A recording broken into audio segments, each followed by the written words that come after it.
اور دہلی کے قریب لونی کے نوجوان مقرر فضیلت الشیخ سمیع الرحمن ریاضی حفظہ اللہ کو سماعت فرمائیں گے، جو کہ امام و خطیب ہیں مسجد اہل حدیث پرائم نگر لونی غازی آباد کے۔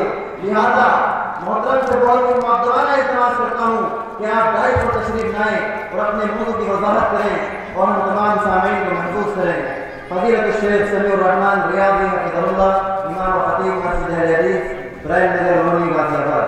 الحمد لله نحمده ونستعينه ونستغفره ونؤمن به ونتوكل عليه ونعوذ بالله من شرور أنفسنا ومن سيئات أعمالنا، من يهده الله فلا مضل له ومن يضلله فلا هادي له، وأشهد أن لا إله إلا الله وأشهد أن محمدا عبده ورسوله.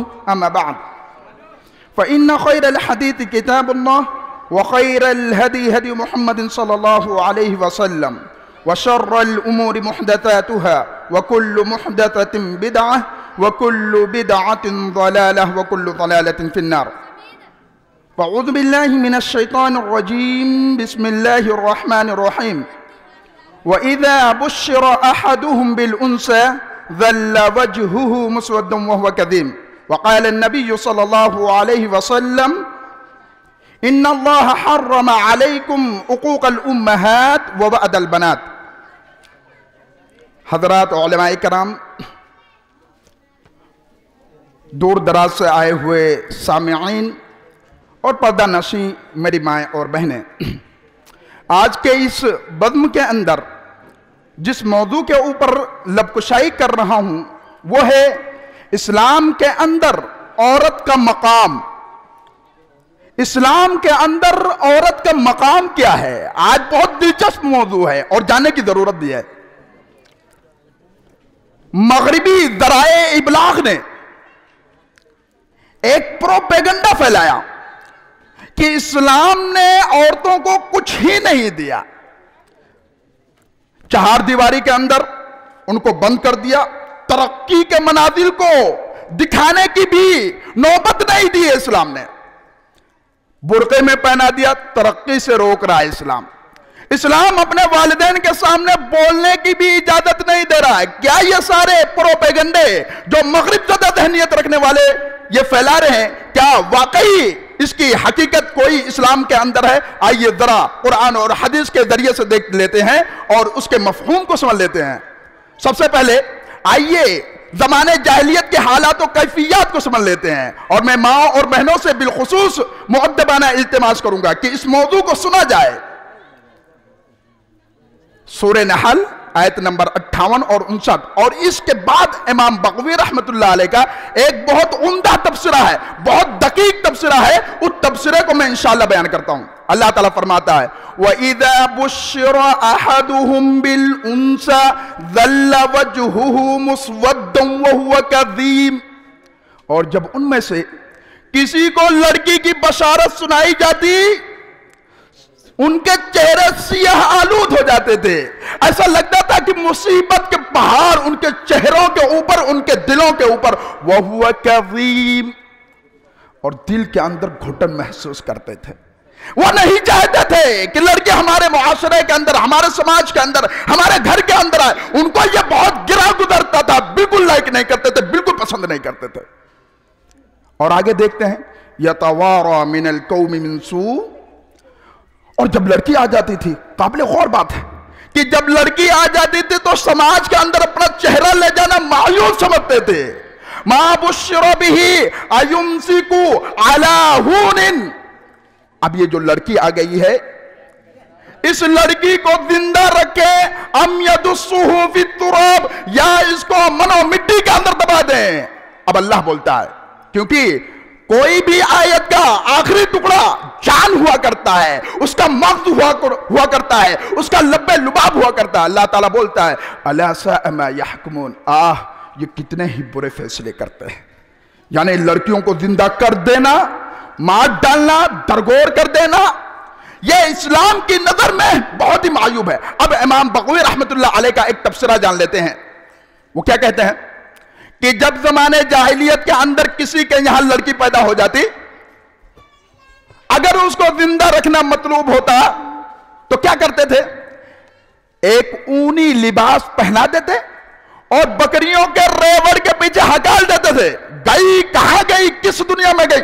والدین کو اس کو کوئی ٹینشن نہیں ہے، کوئی فکر نہیں ہے. اور اگر مارنا ہوتا تب بچی 5 سے 7 سال کی ہو جاتی. ایک دن آتا باپ اپنی بیوی سے کہتا کہ اس لاڈلی کو نہلاؤ دھلاؤ اچھا لباس پہنا دو. خاوند کا حکم پر عمل کرتے ہوئے بیوی نہلا دیتی، دھلا دیتی، اچھا لباس پہنا دیتی، اور پھر شوہر اس کو گھر سے باہر لے کر جب نکلتا، راستے میں اگر بیٹی پوچھتی بابا جی مجھے کہاں لے کر جا رہے ہیں، تو وہ ڈائریکٹ یہی کہتے کہ بیٹی بہت دن ہو گیا ننیحال نہیں گئے، بہت دن ہو گیا ہے نانی سے ملاقات نہیں ہوئی، چلو ملاقات کر کے آ جاتے ہیں. اور کسی صحرا کی طرف، کسی وادی کی طرف، سنسان وادی کی طرف لے کے مڑ جاتے. اور وہاں پر مڑنے کے بعد کیا کرتے؟ ایک گڑھا کھود دے، ایک خندق کھود دے، اور اس خندق کو کھودنے کے بعد بیٹی سے کہتے بیٹی جھانکو. بیٹی جھانکتی، پیچھے سے دھکا دے دیتے، پورا گیم اوور. اس کی لائف کی پوری زندگی کی ایسی کی تیسی ہو جاتی تھی. یہ زمانے جاہلیت کے اندر کون کر رہا تھا؟ جی بھی جب ابھی اسلام نہیں آیا، اسلام کی تعلیمات نہیں آئی، جب جناب محمد عربی صلی اللہ علیہ وسلم رحمت مجسم بن کر نہیں آئے، جناب محمد عربی صلی اللہ علیہ وسلم کی تعلیمات نہیں آئی، اس سے پہلے یہ سارے حرکات و سکنات ہو رہے تھے. لڑکیوں کو زندہ کر دینا، درگور کر دینا، اور لڑکیوں کو زندہ نہ رکھنا یہ معیوب سمجھا جاتا تھا. آئیے ذرا اور آگے بڑھتے ہیں. امام بخاری رحمت اللہ علیہ اپنی صحیح کے اندر ایک روایت لے کر آئے ہیں جو کتاب الاستقراض کے اندر اس روایت کو دیکھا جا سکتا ہے. روایت کیا ہے؟ ان اللہ حرم علیکم عقوق الامہات ووعد البنات.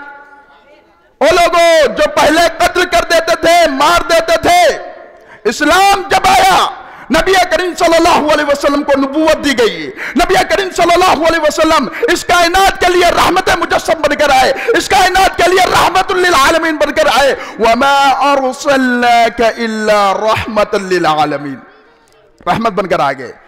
پہلی ہی تعلیم کیا ہو رہی ہے کہ اے لوگوں تمہارے اوپر تمہاری ماؤں کی نافرمانی کو حرام کر دیا گیا ہے. اللہ اکبر. حدیث کے پہلے ٹکڑے کے اوپر غور و فکر کریں. جہاں اسلام کی آمد سے پہلے کوئی ویلو نہیں تھی، ان کی کوئی اہمیت نہیں تھی.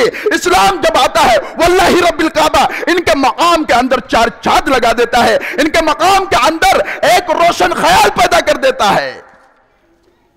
اب ذرا دیکھیں حدیث کے اندر دیکھیں اور آیات بینات کو دیکھیں. ایک صحابی رسول آتے ہیں اور کہتے ہیں اللہ کے رسول صلی اللہ علیہ وسلم من حق الناس بحسن صحابتی. اے اللہ کے رسول ذرا یہ بتائیں کہ میرے حسن صحبت کا سب سے زیادہ مستحق کون؟ اللہ کے رسول نے کہا امک، تمہاری ماں. ثم ایون، اے اللہ کے رسول پھر کون؟ اللہ کے رسول نے فرمایا امک. ثم ایون، پھر کون؟ اللہ کے رسول نے پھر کہا تمہاری ماں. اللہ کے رسول صلی اللہ علیہ وسلم سے سائل سوال کر رہا ہے، 4تھی مرتبہ بھی سوال کر رہا ہے اور کہہ رہا ہے اے اللہ کے رسول ثم ایون، پھر کون؟ غور کریں. ابو کا، تمہارا باپ ہے، تمہارے والد محترم ہے، تمہارے والد محترم ہے. یعنی کہ اس حدیث سے صاف واضح ہوتا ہے کہ عورت کا مقام مرد کے مقابلے میں 3 درجہ بڑھا ہوا ہے. 3 درجہ. آج نوجوان طبقہ جب جوانی کے دہلیز پر پہنچتا ہے، ٹھاٹھے مارتی ہوئی جوانی جب ان کو للکارتی ہے تو کیا جواب دیتے ہیں؟ ابے بوڑھے پانی مانگ رہا ہے، پانی نہیں ملے گا تیرے کو. کیسے کلی سے الفاظ ادا کرتے ہیں. ارے وہ ماں جب تم تتلا کر بولتے تھے، اچھی طریقے سے باتوں کی وضاحت نہیں کر سکتے تھے، ماں سمجھتی تھی، باپ سمجھتا تھا یہ مجھ سے کیا مانگ رہا. آج اگر ضعیفی کی حالت میں پہنچ گئے، وہ بول رہے ہیں، سمجھنے کی کوشش بھی نہیں کر رہے ہیں. ابے بڈھا کیا بول رہا ہے بلا وجہ، چپ چاپ بیٹھے رہنا چارپائی پہ، کیوں بول رہا ہے؟ ایسے الفاظ نعوذ باللہ ادا کیے جاتے ہیں. تو یہ اسلام نے عورت کا مقام دیا. اور دوسرے مقام پر وَوَعَدَ الْبَنَاتِ, لڑکیوں کو زندہ درگور کرنا حرام کر دیا گیا. لڑکیوں کو زندہ درگور کرنا حرام کر دیا گیا. اب ذرا غور کریں, میں کچھ اور اشتباہ باتیں بتاؤں گا. یہاں پر کچھ باتیں ہیں جو میں بتانا چاہ رہا ہوں بہت دلوں سے. ایک آرزو تھی, ایک تمنا تھی کہ میں بتاؤں کچھ امت مسلمہ کو. کیا بتانا چاہ رہا ہوں, غور سے سنیں. اللہ کے رسول جب رحمت بن کر آئے تو پہلی بات کیا کہہ دیا؟ لڑکیوں کو زندہ درگور کرنا حرام ہے. آج مسلمان کیا کر رہا ہے؟ ابورشن کر رہا ہے. زمانے جاہلیت کے اندر جب لڑکی آنکھ کھول دی جاتی تھی اس کا بعد مارا جاتا تھا. آج کیا ہو رہا ہے؟ رحم مادر کے اندر ہی اس کے تمام آرزوؤں کو کچل دیا جاتا ہے, مسل دیا جاتا ہے, تمام تمنائیں مسل کر رکھ دی جاتی ہیں. اور میں کہہ دوں تو بے جان نہ ہوگا کہ واللہ رب الکعبہ مسلم سماج کے اندر جب سے یہ جہیز جیسی لعنت آئی ہے, واللہ رب الکعبہ لڑکیوں کا جنم دینے والی ماں سوچتی ہے, اور صرف سوچتی نہیں ہے, 1000 مرتبہ سوچتی ہے, اس لڑکی کو جنم دے دوں تو مستقبل میں اس کے لیے جہیز کہاں سے لاؤں گا. غور کریں, میری باتوں پر غور کریں. ماں سوچتی ہے, باپ سوچتا ہے, غریب ہوں, مزدوری کرتا ہوں, اتنے سارے انکم لاؤں گا کہاں. اور آج تو الگ الگ ٹھیکے بنا رکھے ہیں. لڑکا مانگنے جب آتا ہے لڑکی کا ہاتھ, ارے جی میرا لڑکا لندن میں پڑھ کر آیا ہے. ایکچولی ایسا ہے کہ وہاں پر رہتے رہتے اس کی ہابی ہو چکی ہے, عادت بن چکی ہے. کیا عادت بن چکی ہے؟ ایسی روم میں رہنا. مانگ نہیں رہا, غور کریں میرے جملے کے اوپر. کنایتن و اشارتن کیا کر رہا ہے لڑکی والوں سے؟ میرے لڑکے کی ہابی ہو چکی ہے, عادت ہو چکی ہے, عادت ہو گئی ہے. بڑی بڑے گاڑیوں میں گھومنا میرے لاڈلے کا ایک مقصد بن چکا ہے. مانگ نہیں رہا. کیا مطلب؟ یہ چاہیے, یہ چاہیے. آپ اگر سمجھ سکتے ہو تو دو, اگر نہیں سمجھ سکتے تو اس رشتے کو یہیں پر ڈسکنیکٹ کر دو, توڑ دو. اور میں خدا کی قسم اللہ کا وہ فرمان سنتا ہوں تو میرے آنکھوں سے آنسو جاری ہو جاتے ہیں. کیا فرمان ہے؟ وَإِذَا الْمَوْءُودَةُ سُئِلَتْ بِأَيِّ ذَنبٍ قُتِلَتْ. کیا فرمان ہے, کتنا زبردست. اللہ رب العزت کس طریقے سے بول رہا ہے, کتنی جادویت کے ساتھ, کتنے وضوح کے ساتھ بول رہا ہے. اللہ رب العزت کہے گا, اے لاڈلی تجھے کس گناہ کی وجہ سے دفن کر دیا گیا؟ وَإِذَا الْمَوْءُودَةُ سُئِلَتْ, تجھے زندہ درگور کیوں کر دیا گیا؟ اللہ رب العزت قیامت کے دن زندہ درگور کی ہوئی لڑکی سے دریافت کرے گا, بِأَيِّ ذَنبٍ قُتِلَتْ, تیرا گناہ کیا تھا, تو نے غلطی کیا کی تھی, دنیا کے اندر تیرا وجود کیوں ناسور سمجھا جاتا تھا, کیوں ایسا تیرے والدین نے کیا. کہیں معاشرے کے چودھریوں کا نام نہ آ جائے. لڑکی کہہ دے فلاں سیٹ تھے, وہ جہیز کا بڑھاوا دے رہے تھے, اور کھل کر کہنے دیا جائے, اور میں کہہ کر جاؤں گا کہ معاشرے کے اندر, سماج کے اندر ہمارے یہ بڑے اکابر, اکابر سے مراد کون؟ جو پیسے والے, روپیے والے, آج اپنے پیسوں کے اوپر ناز کرتے ہیں, اپنے پیسوں کے بلبوتے لوگوں پر اپنا دھاگ جماتے ہیں. واللہ رب الکعبہ اگر یہ دھاگ دنیاوی ناحیت سے ہے تو کان کھول کر سن لیجئے, یہ تمہارے لیے ذلت و رسوائی کا سبب ہے.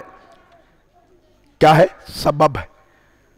پہلے لوگ مار ڈالتے تھے کہ یہ ہمارے ساتھ ہمارے دسترخوان پر بیٹھے گی, آج اس وجہ سے مار ڈالتے ہیں کہ جہیز دینا پڑے گا, موٹی رقم دینی پڑے گی, کہاں سے لاؤں گا, اسباب کہاں سے تلاش کروں گا, لہذا اس کو رحم مادر کے اندر ہی مسل دو. کیا کرو؟ خلاص کر دو, اس کی لائف یہیں پر ختم کر دو, اس کی زندگی یہیں پر اینڈ کر دو. ہو رہا ہے کہ نہیں ہو رہا ہے محترم دوستو؟ بالکل ہو رہا ہے, بالکل ہو رہا ہے. اور جہیز مانگنے والوں کو میں کیا کہتا ہوں, میری اپنی زبان ہے, کوئی ناراض ہو کوئی خوش ہو, انٹرنیشنل فقیر اپنے ہاتھ سے تو کما نہیں سکتا, 1 روپیہ اپنے ہاتھ سے کمانے کی سخت نہیں رکھتا, دوسروں کے جائیداد پہ اپنا ٹھیکہ جماتے ہو. تمہارے پاس اتنی طاقت نہیں,